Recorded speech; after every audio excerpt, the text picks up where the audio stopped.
Itanong ko rin itong parehong tanong kay General Villanueva. Kapani-paniwala ba yung ganyang impormasyon na mayroon daw mataas na BI official na tumanggap ng 200 million para patakasin si Guo Huaping? Good morning, Madam Chair. Actually, ma'am, we haven't confirmed yet kung talagang may mga usap-usapan po within the intelligence community. Yes. Pero wala pa pong confirmation, ma'am, kung may mga witnesses na mayroon talagang nabigyan. But yun ang usap-usapan ngayon. They're still validating it, ma'am. Ano pa po yung usap-usapan bukod sa general detail na yon na 200M to a high BI official? Meron pa bang ibang mga di umanong sinuhulan? Meron pa bang additional amounts na pinag-uusapan?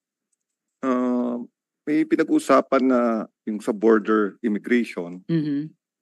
Hindi ko lang alam, ma'am, yung exact amount, including PNP officials. Mm. Pero hindi ko pa rin ma-confirm yun, ma'am. Kasi I'm outside of the loop lately, ma'am, because we're busy right now helping the law enforcement agencies running after the illegal pogos in the countryside or in the provinces. Alin pong PNP units ang binabanggit sa usap-usapan? Hindi PNP unit, ma'am, but personalities. PNP personality. Sino-sino po?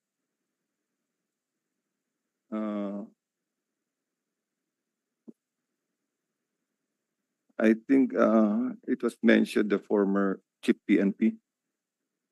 Which one? I don't know, ma'am, but former chief PNP daw. Wow. All right. Salamat, General Villanueva.